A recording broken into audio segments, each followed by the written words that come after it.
एक सवाल जो अक्सर उठता है वो ये है कि वेनेजुएला, जो कभी लैटिन अमेरिका का सबसे अमीर देश हुआ करता था, आज इतने गहरे संकट में कैसे फंस गया। तो आज हम कांग्रेशनल रिसर्च सर्विस की एक रिपोर्ट को आधार बनाकर इस देश के राजनीतिक और मानवीय पतन की कहानी को परत दर परत समझने की कोशिश करेंगे। देखिए, इस पूरे संकट के केंद्र में है वहां के लोकतंत्र का पतन। तो चलिए सबसे पहले ये देखते हैं कि निकोलस मादुरो के शासन में ये सब हुआ कैसे। फ्रीडम हाउस, जो एक अंतर्राष्ट्रीय निगरानी संस्था है, उसके हिसाब से वेनेजुएला की आज़ादी में एक बहुत बड़ी गिरावट आई है। ह्यूगो चावेज के दौर में जिसे आंशिक रूप से स्वतंत्र देश माना जाता था, वो मादुरो के आते आते स्वतंत्र नहीं के कैटेगरी में आ गया। अब ये जो आप देख रहे हैं, ये सिर्फ चुनावों की एक लिस्ट नहीं है। असल में ये कहानी है कि कैसे एक लोकतांत्रिक प्रक्रिया को आप कह सकते हैं कि योजनाबद्ध तरीके से खत्म कर दिया गया। 2013 में जब वो मामूली अंतर से जीते, वहां से लेकर 2024 के खुले तौर पर विवादित चुनाव तक हर कदम ने मादुरो की सत्ता पर पकड़ को और भी ज्यादा मजबूत कर दिया। तो सवाल ये उठता है कि जब इतनी बड़ी आबादी उनके खिलाफ है, तो मादुरो आखिर सत्ता में बने कैसे रहते हैं? इसका जवाब जनता के समर्थन में नहीं, बल्कि एक बहुत मजबूत नेटवर्क में छिपा है। इसमें कौन कौन है? वफादार सुरक्षा बल, एक नियंत्रित न्यायपालिका और चीन और रूस जैसे बड़े अंतर्राष्ट्रीय सहयोग। 1014 ये सिर्फ एक नंबर नहीं है। मार्च 2025 तक ये वेनेजुएला में राजनीतिक कैदियों की संख्या थी। ये एक साफ सबूत है कि इस दमन की मानवीय कीमत कितनी बड़ी है। और राजनीतिक दमन का सीधा असर कहाँ पड़ता है? अर्थव्यवस्था पर। और ये एक विनाशकारी आर्थिक पतन के रूप में सामने आया। चलिए देखते हैं कि इसने वेनेजुएला के लोगों की जिंदगी पर क्या असर डाला। जरा सोचिए, किसी देश की अर्थव्यवस्था सिर्फ 7 साल में 80% सिकुड़ जाए। ये एक पूरी पीढ़ी में हुई सबसे बड़ी आर्थिक तबाही में से एक है। और ये हुआ क्यों? कुप्रबंधन और देश के सबसे कीमती संसाधन यानी तेल के उत्पादन में भारी गिरावट की वजह से। और इस आर्थिक पतन का लोगों पर जो असर हुआ, वो तो और भी चौंकाने वाला है। 2023 तक देश की लगभग 83% आबादी गरीबी में जीने को मजबूर थी। और ये सिर्फ पैसों की गरीबी नहीं है, ये रोजमर्रा की जिंदगी का एक भयानक संघर्ष है। जैसा कि संयुक्त राष्ट्र की एक रिपोर्ट बताती है, लाखों लोगों के पास पीने का साफ पानी नहीं है, बिजली का कोई भरोसा नहीं, मतलब बुनियादी सुविधाओं का भी अभाव है। तो जब राजनीतिक उत्पीड़न और आर्थिक निराशा एक साथ आ जाएं, तो लोग क्या करते हैं?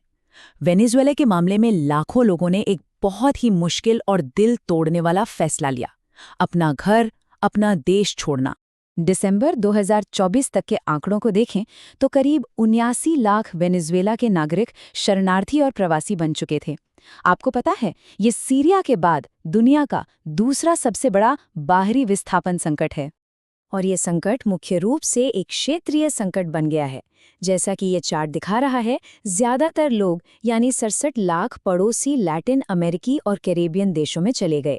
वहीं 5 लाख से ज्यादा अमेरिका में है और लगभग उतने ही स्पेन में, जो दिखाता है कि इस संकट का असर पूरी दुनिया पर पड़ रहा है।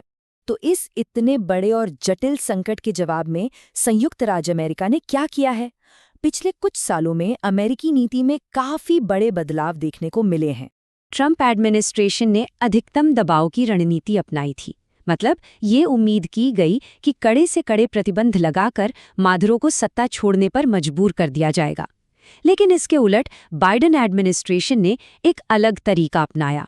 उन्होंने बातचीत का रास्ता खोला और निष्पक्ष चुनावों के बदले में प्रतिबंधों में कुछ राहत देने की पेशकश की।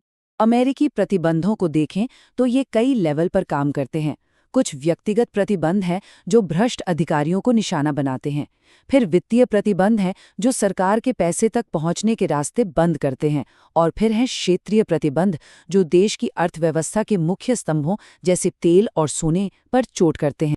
आर्थिक दबाव के अलावा अमेरिका ने एक और बहुत शक्तिशाली टूल का इस्तेमाल किया है, और वो है कानून। मार्च 2020 में मादुरो और उनके 14 शीर्ष सहयोगियों पर नार्को टेररिज्म यानी नशीली दवाओं की तस्करी से आतंकवाद फैलाने और दूसरे गंभीर अपराधों के आरोप तय किए गए। इससे वो अंतर्राष्ट्रीय अपराधी बन गए। ये सब हमें एक बहुत अहम सवाल पर ले आता है, अब आगे क्या?